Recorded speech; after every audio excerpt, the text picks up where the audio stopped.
Eis-me aqui outra vez diante de ti, abro meu coração, meu clamor tu escutas e fazes cair as barreiras em mim. És fiel, Senhor, e dizes palavras de amor e esperança sem fim. Ao sentir o teu toque, por tua bondade libertas meu ser no calor deste lugar. Eu venho me derramar, dizer que te amo, me derramar, dizer que preciso me derramar, dizer que sou grato, me derramar, dizer que és formoso.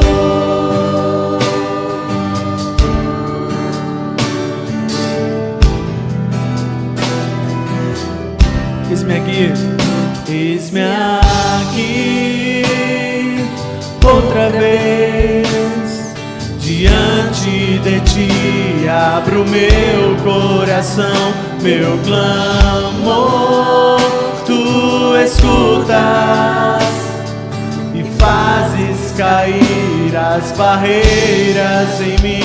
És fiel, Senhor, e dizes palavras de amor e esperança sem fim. Ao sentir o teu toque, por tua bondade libertas meu ser no calor deste lugar.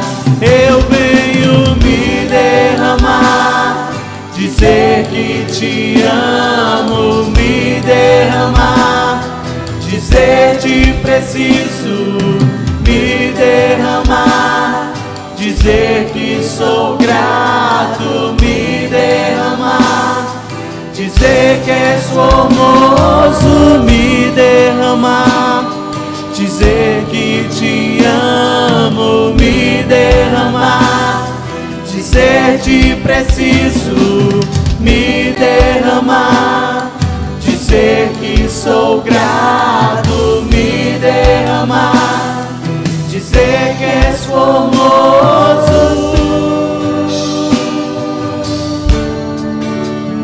És formoso, Pai.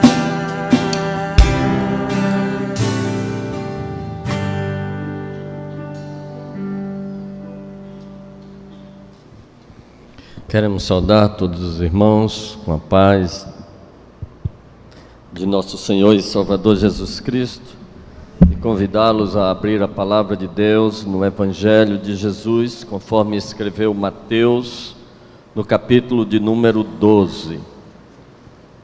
Evangelho de Jesus Cristo, conforme foi escrito por Mateus, no capítulo de número 12.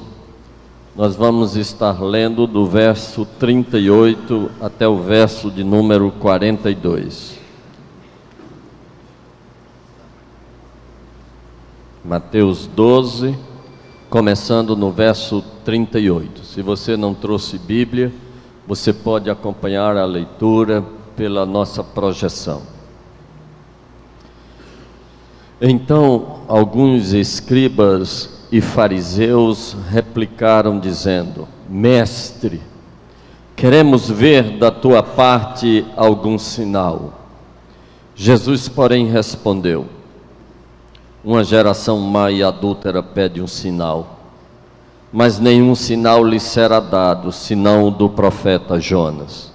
Porque assim como esteve Jonas 3 dias e 3 noites no ventre do grande peixe, assim o Filho do Homem estará 3 dias e 3 noites no coração da terra. Ninivitas se levantarão no juízo com esta geração e a condenarão, porque se arrependeram com a pregação de Jonas. E eis, aqui está quem é maior do que Jonas. A rainha do sul se levantará no juízo com esta geração e a condenará, porque veio dos confins da terra para ouvir a sabedoria de Salomão. E eis, aqui está quem é maior do que Salomão. Senhor Deus, queremos glorificar o nome de Jesus Cristo nesta noite. Queremos anunciar o seu poder, a sua grandeza, a sua graça, a sua misericórdia e o seu amor. E após enaltecer Jesus Cristo, que é maior do que Jonas e maior do que Salomão, eu te peço que o teu Espírito Santo nos faça olhar para Jesus como devemos fazer, para que possamos sair daqui todos abençoados. No nome de Jesus, assim oramos. Amém. Há alguns anos atrás, me pediram para visitar um homem que estava doente, lá em Fortaleza. E ele estava na ala das pessoas com AIDS. E eu não o conhecia. E me deram o seu nome, e eu fui àquele hospital e o procurei, e quando eu cheguei ele estava numa situação deplorável. Ele estava muito magro, respirando com muita dificuldade, e eu olhei para ele sem saber o que dizer, e talvez exatamente porque não sabia o que dizer, eu fiz a pergunta: como é que você está? E ele, com dificuldade para respirar, disse: eu estou muito cansado. E aquele muito cansado daquele homem podia ser interpretado de diferentes maneiras. Podia ser interpretado que ele estava muito cansado, tentando respirar, tentando encontrar oxigênio, tentando suprir as necessidades do seu corpo e não estava conseguindo. E ele respirava arfando como quem está ao final de uma corrida muito grande. Mas aquele muito cansado podia ser estar cansado de uma enfermidade que já durava muitos anos. Mas o estar muito cansado podia também significar estar muito cansado do tipo de vida que ele escolhera e que roubara o melhor dos seus anos e agora estava roubando a sua vida. Falei para ele a respeito de Jesus Cristo, que um dia, diante de uma geração cansada, ele fez o convite dizendo: vinde a mim todos vós que estáis cansados e sobrecarregados, e eu vos aliviarei. Tomai sobre vós o meu jugo e aprendei de mim, que sou manso e humilde de coração, e encontrareis descanso para as vossas almas. Depois eu saí dali e fui encontrar um amigo empresário. Nós havíamos marcado para tomar um café juntos ao final da tarde, e ao chegar, ele abriu a nossa conversa dizendo: pastor, eu estou muito cansado, eu estou cansado de lutar para sobreviver no comércio. Ele era comerciante. Eu estou lutando para sobreviver num país onde o governo extorque todo o nosso lucro, e o que fica é extorquido pelos fiscais. E eu estou muito cansado de remar contra a maré, de lutar contra a corrente. E eu falei para ele a respeito de Jesus Cristo, que convida pessoas cansadas e sobrecarregadas, prometendo-lhes dar alívio e descanso para as suas almas. Era um dia de quarta-feira, era dia de culto, de oração na igreja, e depois daquele encontro eu fui direto para a igreja. Ia chegar mais cedo para preparar a mensagem daquela noite, E quando eu cheguei na igreja, encontrei uma senhora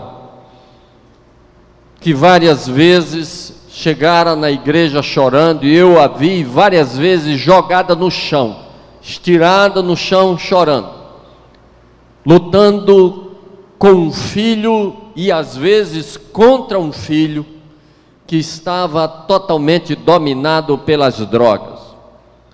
E o rapaz tirava tudo que havia dentro de casa e vendia ou trocava por droga. E para proteger o mínimo que ainda tinha dentro de casa, ela botara grade nas janelas, mas o rapaz estava arrancando as grades da janela para vender e trocar por droga. E ela disse: pastor, eu estou muito cansado de lutar e não ver sinal de melhora. Falei para ela de Jesus Cristo, que fazia um convite a pessoas cansadas e oferecia descanso para os sobrecarregados da alma. E naquela noite não houve como ser diferente. A mensagem foi sobre o descanso que Jesus oferece para pessoas cansadas da alma. Sabe, queridos, às vezes as pessoas têm uma ideia errada de que cansaço da alma, de que esta sensação de aperto, de opressão que a gente sente é uma consequência dos tempos modernos, é consequência do trânsito engarrafado, é consequência dos horários imprensados e da agenda superlotada, é consequência da internet e é consequência da industrialização, é subproduto da vida do século 20 ou 21, mas não tem nada a ver com isso, queridos. Quando Jesus fez este convite para pessoas cansadas e sobrecarregadas da alma, ele morava em uma região de praia, na cidade de Cafarnaum, uma cidade pequena. O que não era praia era campina, o que não era campina era uma montanha, mas tudo em meio a uma natureza ainda intocada pela humanidade, pouco degradada no mínimo. E ainda assim Jesus está falando a pessoas cansadas e sobrecarregadas da alma. Era um tempo em que não havia celular para estar escravizando a gente, não havia nem relógio de pulso que a gente fica olhando o tempo inteiro, mas ainda assim Jesus fez um convite para pessoas cansadas da alma, sobrecarregadas do Espírito. E os textos nos dizem que multidões acorriam ao convite de Jesus Cristo.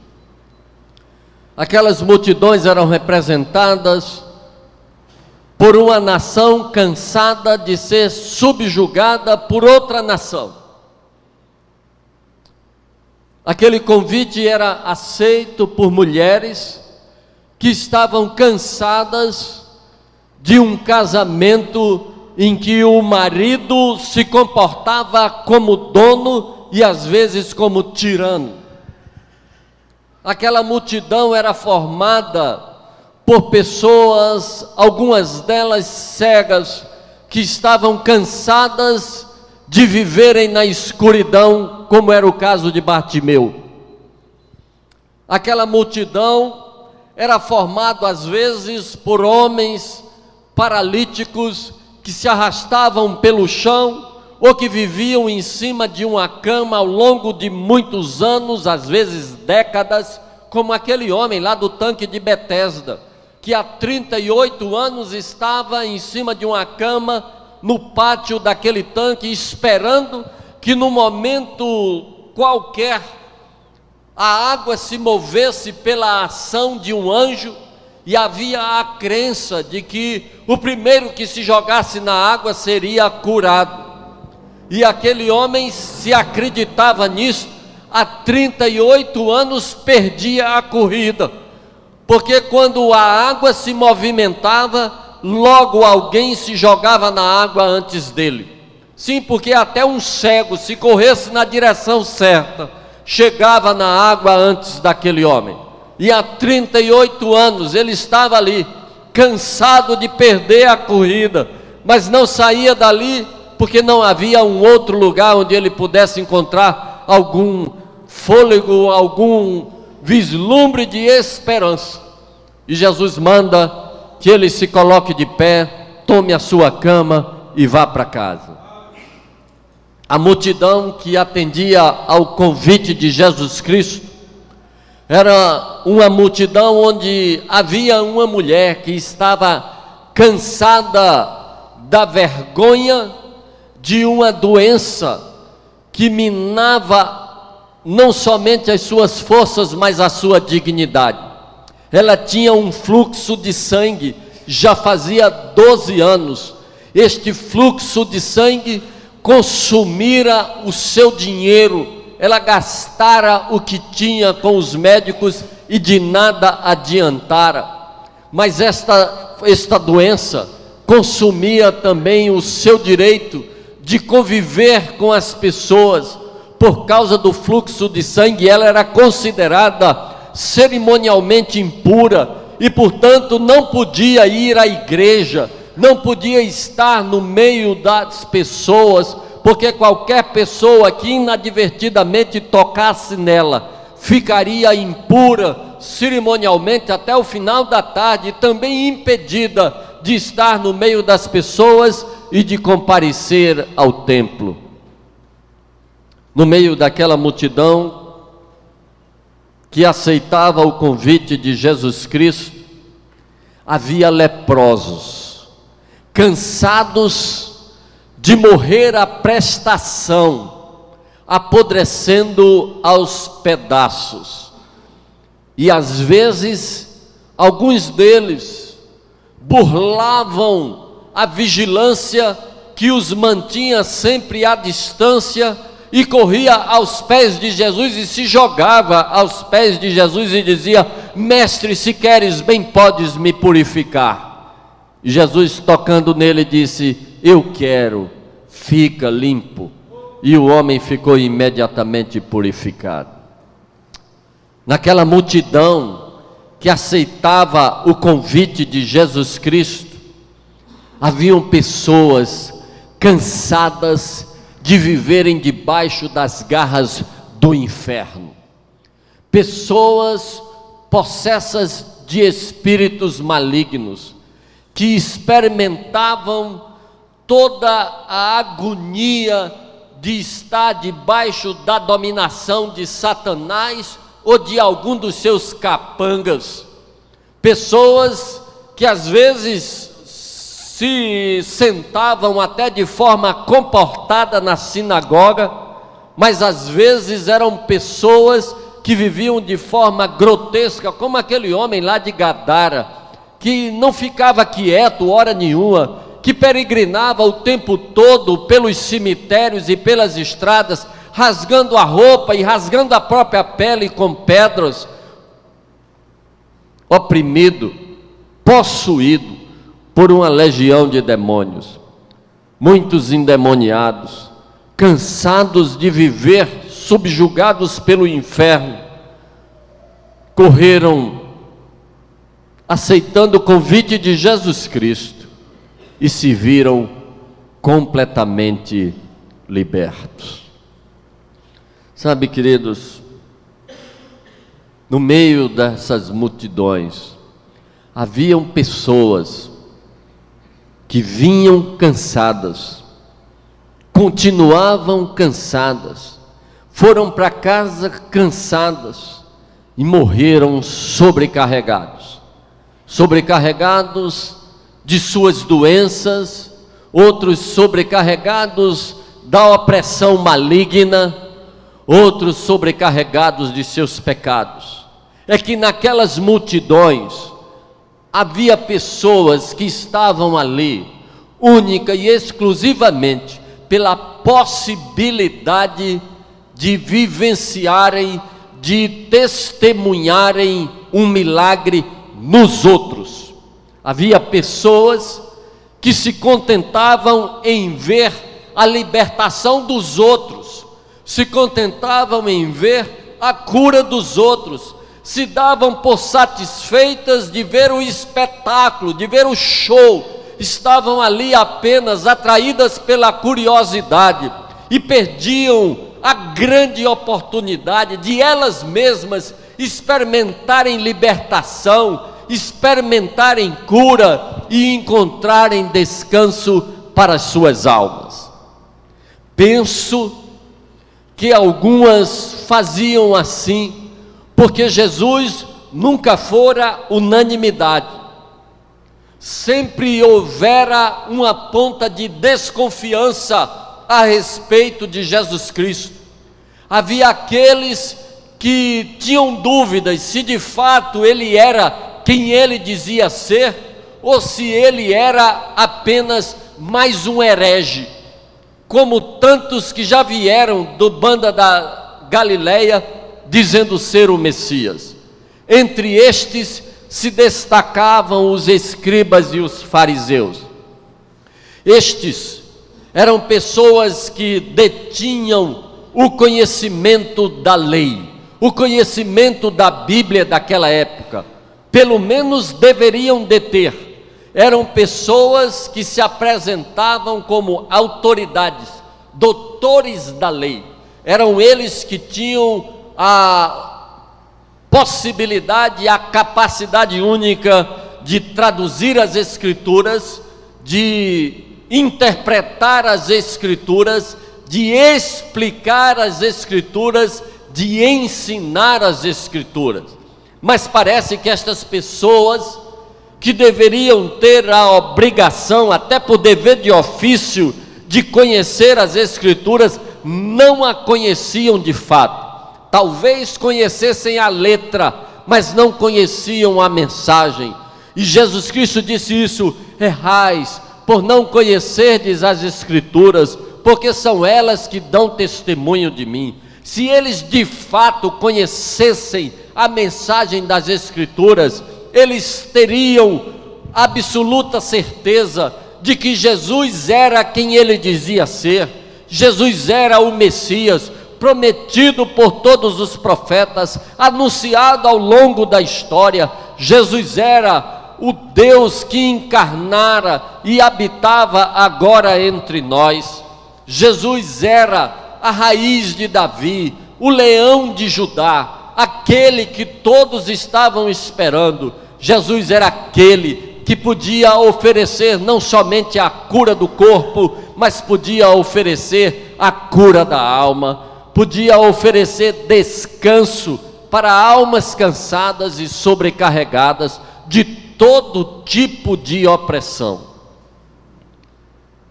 Estes homens que tinham o dever de reconhecer Jesus como de fato ele era Filho de Deus, o Messias, exigiam que Jesus fizesse mais sinais.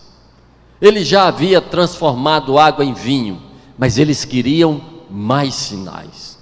Ele já havia multiplicado 5 pães e 2 peixes para alimentar uma multidão de mais de 5.000 pessoas, porque só de homens eram 5.000, além de mulheres e crianças. E desta multiplicação sobraram 12 cestos cheios de pedaços de pão e de peixe. Sobrara mais do que havia no começo, antes que a multidão comesse.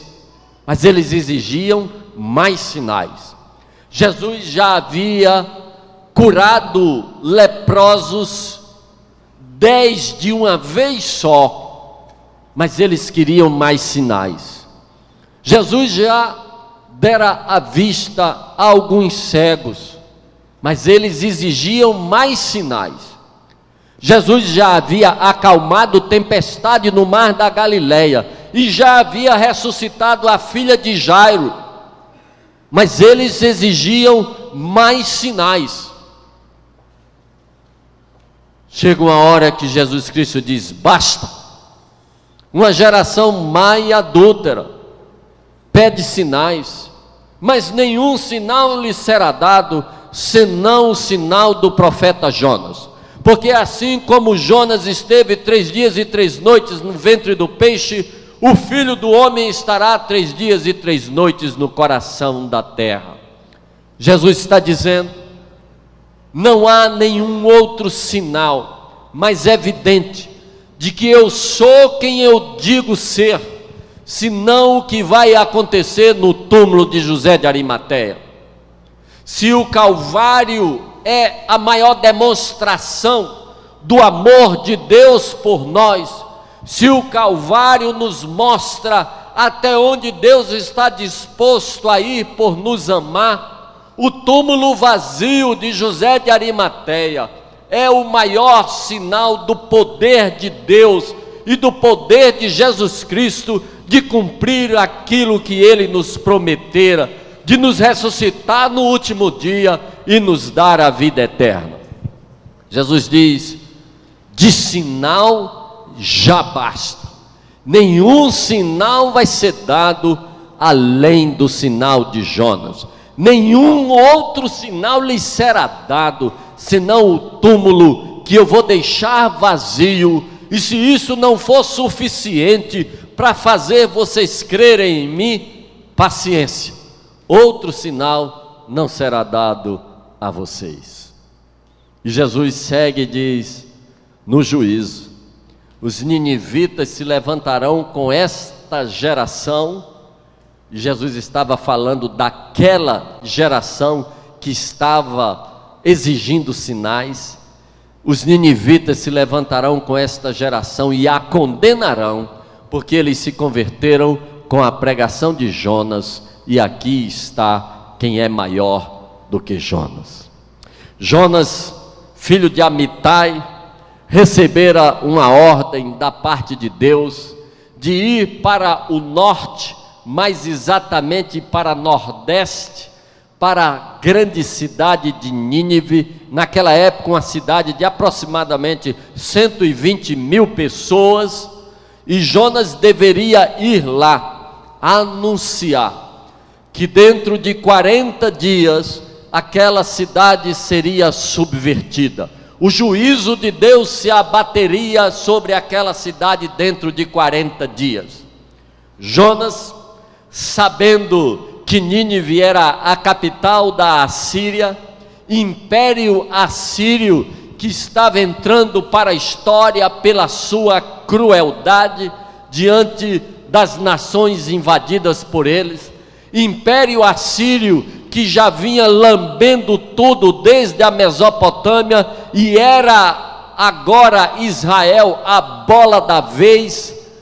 Jonas talvez raciocinou, se eu não for lá e pregar, todos eles serão destruídos e a ameaça não chegará aqui.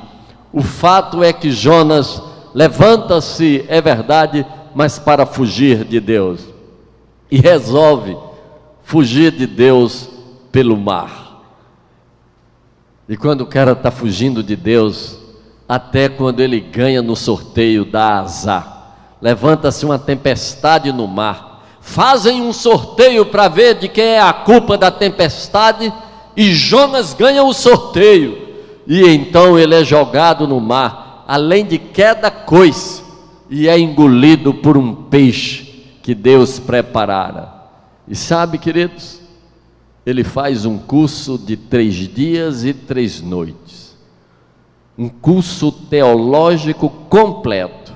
Não sei quais foram as matérias que foram ministradas a Jonas no estômago daquele peixe, mas quando ele foi vomitado na praia, ele sabia tudo o que precisava saber para nunca mais tentar fugir da presença de Deus.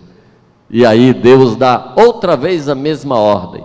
Jonas vai para Nínive, prega de má vontade, ele atravessa a cidade apenas dizendo, dentro de 40 dias esta cidade será subvertida. Jonas apenas anuncia a desgraça e a morte. Pasmem com a mensagem dessa, a cidade inteira se converteu. é o maior evangelista da história dos evangelistas. Pregou de má vontade e 100% da cidade se converteu. A pregação dele era somente a pregação da tragédia. Ele não ofereceu possibilidade de arrependimento, ele não ofereceu escapatória, ele apenas pronunciou a sentença. Mas sabe, tem gente que só se converte com sentença.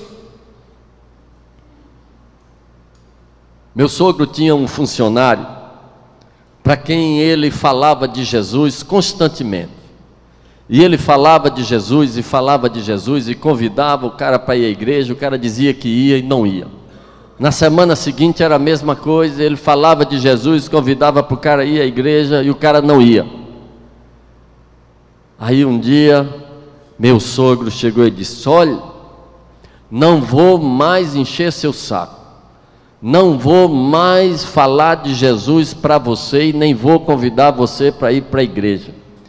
Descobri na Bíblia uma tal de predestinação, e você está entre os predestinados para ir para o inferno. Então não vou mais falar para você, por favor, não vá mais para a igreja. No domingo seguinte, o cara estava na igreja, aceitou Jesus Cristo e teve a vida transformada. Tem gente, querido, que precisa de uma sentença. Mas Jesus Cristo diz: os ninivitas vão se levantar com esta geração e a condenar, porque eles se converteram com uma sentença de morte. E eu estou oferecendo a vocês a graça e a vida.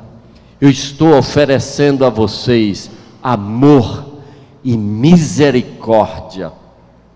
E se vocês rejeitarem a graça, a vida, o amor e a misericórdia, outra mensagem não lhes será dada.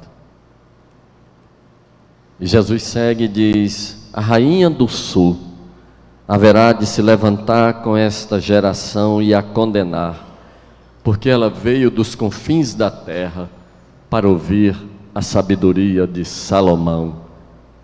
E aqui está quem é maior do que Salomão. A rainha do sul, queridos, é aquela mulher que nós conhecemos com o nome de Rainha de Sabá. Sabá não era o nome dela. Sabá é porque ela era a rainha dos sabeus, os sabateus, que moravam onde hoje é o Iêmen do Sul, na parte sul da região da Palestina, do deserto. Os sabeus ou sabateus eram pessoas que saqueavam as cidades. Eles vinham do meio do deserto, eles viviam onde ninguém conseguia viver, e eles tinham muitas riquezas. E um dia a rainha dos sabeus, apesar de suas riquezas, apesar do trono, apesar da fama, sentiu-se sobrecarregada de questionamentos, de dúvidas, de preocupações, de inquietações da alma, e veio com uma caravana carregada de ouro e de joias. Para vocês terem uma ideia, a quantidade de ouro que esta mulher está trazendo de presente para Salomão dá mais de 4 toneladas de ouro, além de pedras preciosas.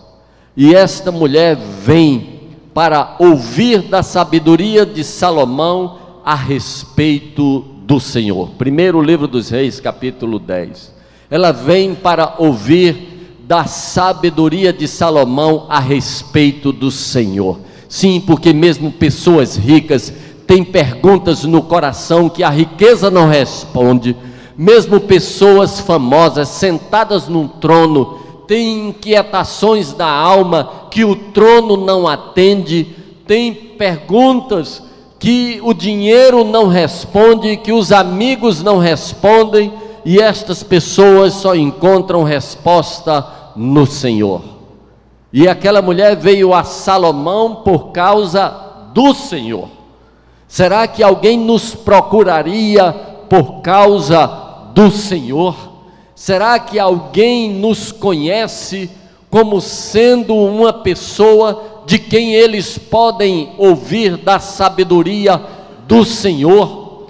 Como é que as pessoas que te cercam te veem? Como é que as pessoas que convivem com você te veem? Se eles quiserem saber algo do Senhor, eles estarão seguras se procurarem você? Aquela mulher veio lá das fim do mundo para ouvir Salomão a respeito do Senhor. E quando termina, ela diz: me falaram da tua fama, me falaram da tua sabedoria, e eu não acreditei, mas eu vejo que não me disseram nem metade de tudo que tu és. Será que as pessoas que nos buscam têm esta mesma sensação? Será que elas saem mais encantadas do que chegaram? Esta mulher saiu da presença de Salomão mais encantada do que chegou. E o texto do livro dos Reis diz: ela levou tudo aquilo que pensou e pediu, afora tudo que lhe foi dado, conforme a generosidade real. Aquela mulher levou tudo que ela veio buscar e muito mais. Jesus Cristo diz: aqui está quem é maior do que Salomão. Aquela mulher veio à presença de Salomão e levou tudo que veio buscar e muito mais. Deixa eu dizer para vocês uma coisa: a sabedoria de Salomão foi dada por Jesus Cristo. A riqueza de Salomão foi dada por Jesus Cristo. Tudo que Salomão tinha e era é muito pouco diante de tudo que Jesus Cristo tem e é. Se a rainha de Sabá tivesse chegado cega diante de Salomão, o máximo que ela poderia ter recebido era conselhos de como viver nas trevas, mas cega ela sairia de lá. E os cegos que chegaram diante de Jesus Cristo saíram de lá vendo. Se aquela mulher tivesse chegado paralítica diante de Salomão, o máximo que aprenderia talvez fosse uma forma de como se arrastar melhor. Mas os paralíticos que chegavam à presença de Jesus Cristo saíam andando, quando não saltando, levando a cama nas costas, porque Jesus era maior do que Salomão. Se ela tivesse chegado leprosa à presença de Salomão, leprosa dali ela sairia, e talvez Salomão lhe ensinasse como viver de forma menos cruel, isolada da sociedade e da vida. Mas os leprosos que chegaram à presença de Jesus Cristo saíram com a pele purificada, porque Jesus é maior do que Salomão. Se a mulher do fluxo de sangue tivesse chegado diante de Salomão, talvez o máximo que ela levasse fosse conselho de como disfarçar a hemorragia e poder ir ao templo. Mas a mulher do fluxo de sangue diante de Jesus Cristo saiu completamente curada.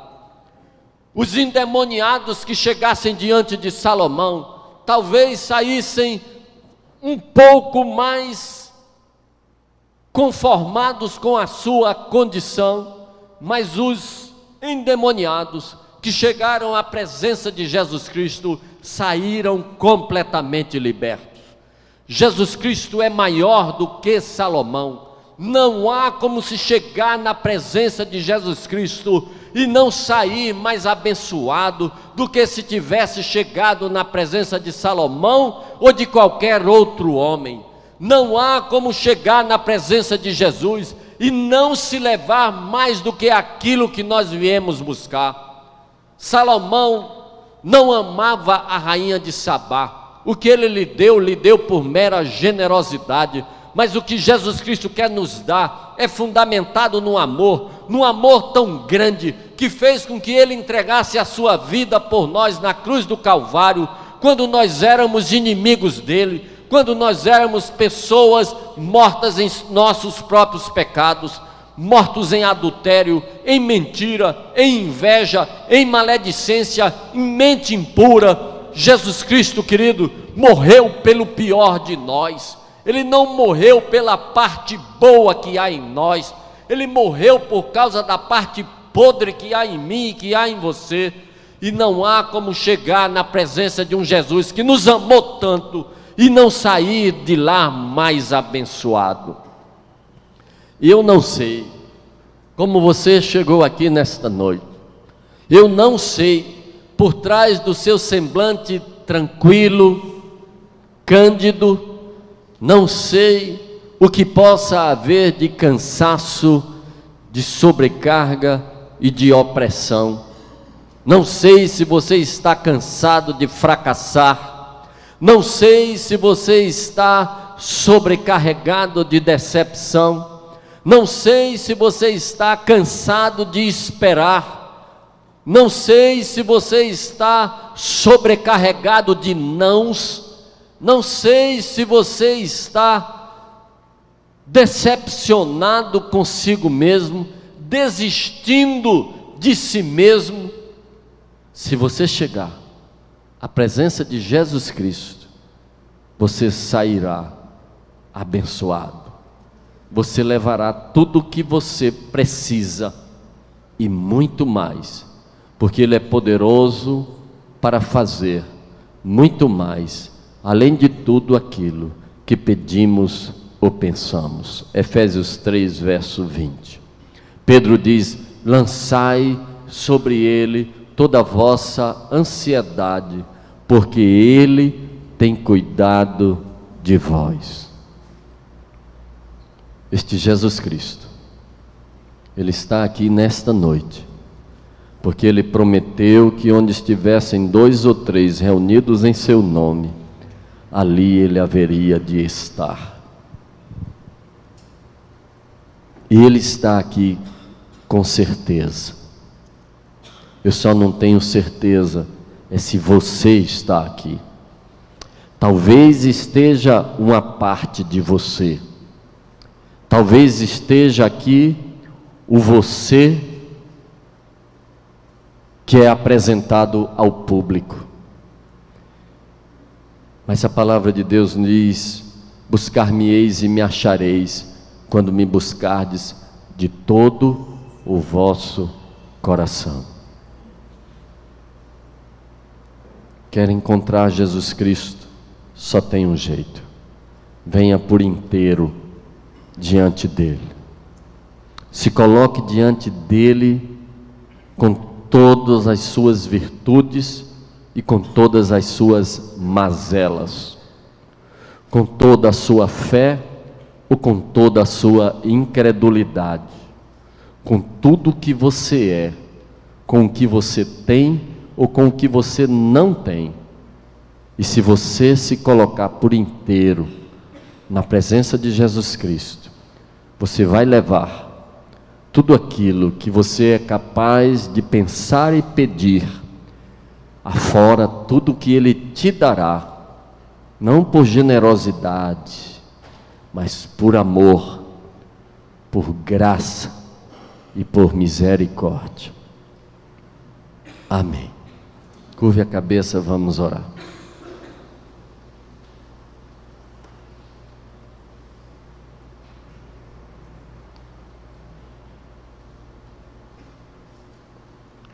Eu quero lhe dar a oportunidade de se colocar por inteiro na presença de Jesus. Eu quero lhe convidar a num gesto, é um gesto apenas, mas é um gesto cheio de significado. Eu quero lhe convidar a sair do seu lugar e vir aqui à frente, para ter um encontro a sós com Jesus Cristo. Pouco importa se vai ter outras pessoas ao lado de você. Esse encontro tem que ser a sós. porque nesse encontro você vai colocar diante de Jesus toda a parte boa, mas também toda a parte ruim, doente, que precisa ser curado. Você quer se colocar diante de Jesus? Aqui está quem é maior do que Salomão. Quero lhe convidar a vir aqui à frente. Se você quiser, você se ajoelha ou fica em pé, mas esteja por inteiro diante de Jesus Cristo. Buscar-me-eis e me achareis, quando me buscardes de todo o vosso coração. Profeta Jeremias.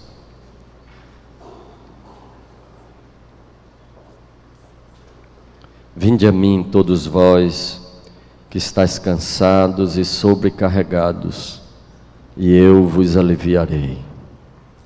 Vinde a mim todos vós que estáis cansados e sobrecarregados, e eu vos aliviarei. Cansado de esperar uma bênção que não chega?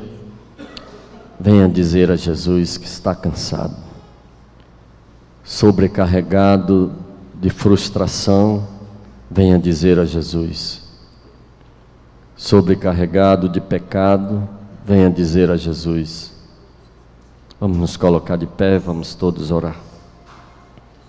Senhor Deus, estas pessoas que estão aqui à frente aceitaram o convite de Jesus, não movidas por curiosidade, esperando ver um show, mas movidas pela fé de que Jesus é capaz de atender todos os seus anseios, de responder todas as suas perguntas, de trazer esperança onde há desespero, de trazer alegria onde há tristeza, de trazer fé onde há desconfiança, de trazer paz onde há guerra ou inquietação, de trazer felicidade, de trazer graça. Eu quero te pedir, Jesus, que estas pessoas se levantem completamente abençoadas e que elas voltem para seus lugares levando muito mais do que vieram buscar, porque levarão da tua misericórdia, do amor de Jesus Cristo, a quem seja dada toda a honra, toda a glória, todo o louvor, hoje e sempre. Amém.